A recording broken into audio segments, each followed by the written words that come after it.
ಇಲ್ಲಿ ಕಾಲ್ ಹಿಸ್ಟ್ರಿ ತೋರಿಸ್ತೀನಿ ಬೇಕಾದರೆ ನೋಡ್ಬೋದು. ಇದು ಯಾವತ್ತೋ ಒಂದಿನ 1 ನಿಮಿಷ 14 ಸೆಕೆಂಡ್ ಮಾತಾಡಿರೋದು ಬಿಟ್ಟರೆ ಅವ್ನು ನನಗೆ ಪರಿಚಯ ಆಗಿದೆ ಚಂದನ್ಗೌಡರು ಬಟ್ಟೆ ಅಂಗಡಿ ಓಪನ್ ಆಗಿದ್ದಾಗಲಿಂದ. ಅಲ್ಲಿಂದ ಇಲ್ಲಿವರೆಗೂ 1 ನಿಮಿಷದ ಮೇಲೆ ಮಾತಾಡಿದೆ, ಏನೊಂದು ದಿನ ಏನೋ ಮಾತಾಡಿದ್ದಾನೆ ಬಿಟ್ಟರೆ ಇದುವರೆಗೂ ಅದು ಬಿಟ್ಟರೆ ನಾನು ಅವ್ನ ಕಾಲನೇ ಪಿಕ್ ಮಾಡಿಲ್ಲ. ಅವ್ನು ನನ್ನ ಫ್ರೆಂಡು ಅಂತ ಹೇಳ್ಕೊಂಡು ಏನು ಈಗ ಧರ್ಮ ರಕ್ಷಕರು ಅಂತ ಇದ್ದಾರೆ, ಸೊ ಅವ್ರ ಗುಂಪಿನಲ್ಲಿ ಸೇರಿಕೊಂಡು ನನ್ನ ಮೇಲೆ ಈ ರೀತಿ ಫೇಕ್ ಅಲಿಗೇಷನ್ಸ್ಗಳನ್ನ ಮಾಡ್ತಾ ಇದ್ದಾನೆ. ಮತ್ತು ಇನ್ನೊಂದು ಹೇಳ್ತಾನೆ ಧರ್ಮಸ್ಥಳದ ವಿಚಾರವಾಗಿ ಅದೇ ಅಪೋಸಿಟ್ ಅಪಪ್ರಚಾರ ಮಾಡ್ತಾ ಇದ್ದೀನಿ ಅಂತ.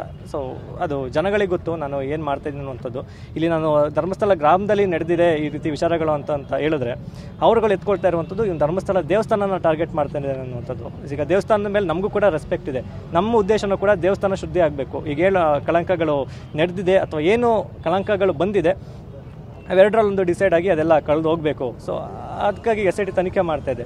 ಅದೇ ನಾನು ಈಗ SIT ತನಿಖೆಯಲ್ಲಿದ್ದಾಗ ಈ ರೀತಿ ಇವನುಗಳು ಅದೇ ನಾನು ಡಿಫೆಂಡ್ ಮಾಡೋದಕ್ಕೆ ಆಗಲ್ಲ, ತನಿಖೆಯಲ್ಲಿದ್ದಾಗ ಅನ್ನೋ ಒಂದು ಕಾರಣದಿಂದ ಇವ್ರುಗಳು ಈ ರೀತಿ ಮಾಡ್ತಾ ಇರುವಂಥದ್ದು. ಮತ್ತು ಈಗ ಏನು ಕ್ಯಾಮ್ರಾನ ಈಗ ಹೋರಾಟಗಾರರಂತ ಮಹೇಶ್ ಶೆಟ್ಟಿ ತಿಮ್ರೋಡಿ ಅವ್ರು ಕೊಡಿಸಿದ್ರು ಅಂತ ಹೇಳ್ತಾನೆ.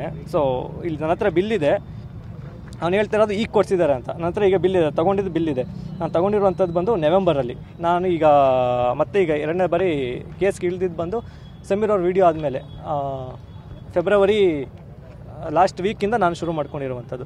ಅದೇ ಈ ರೀತಿ ಅದೇ ಆರೋಪ ಮಾಡೋದು ಮಾಡಿಬಿಡೋಣ ಆಮೇಲೆ ಹೋಗ್ಬಿಡೋಣ ಅನ್ನೋ ರೀತಿ ಈಗ ಅವನು ಆರೋಪಗಳನ್ನ ಮಾಡ್ತಾ ಇದ್ದಾನೆ. ಬಟ್ ಅದು ಅವನೊಬ್ಬನೇ ಅಂತ ಅಲ್ಲ, ಅವನ ಹಿಂದೆ ಒಂದು ಷಡ್ಯಂತ್ರ ಮಾಡೋದಕ್ಕೆ ಇದೇ ಒಂದು ಯೂಟ್ಯೂಬರ್ಸ್ ತಂಡದ ಒಂದು ಗ್ರೂಪ್ ಇದೆ ಅಂತಲೂ ಕೂಡ ಬಯಲಾಗಿದೆ. ಕಾಲ್ ರೆಕಾರ್ಡಿಂಗಲ್ಲಿ ಅವನೇ ಎಲ್ಲ ಕಡೆ ಮಾತಾಡಿ ಅದೆಲ್ಲ ಕಡೆ ಲೀಕ್ ಆಗ್ತಾ ಇದೆ.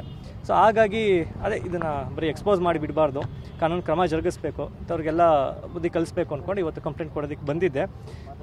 ಬಟ್ ಅದೇ ಇದು ಡಿಫಾಮೇಷನ್ ಬರೋದ್ರಿಂದ, ಮೆಂಟಲ್ ಹರಾಸ್ಮೆಂಟ್ ಬರೋದ್ರಿಂದ ಇಲ್ಲಿ ನಾವು ತೊಗೊಳ್ಳಲ್ಲ ಅಂತ ಹೇಳ್ತಾ ಇದ್ದಾರೆ. ಅದು NCR ಕೊಟ್ಟು ರಿಸೀವ್ ಮಾಡ್ಕೊಂಡಿಲ್ಲ, ಕೋರ್ಟ್ಗೆ ಹೋಗಿ ಅಂತ ಹೇಳ್ತಾ ಇದ್ದಾರೆ.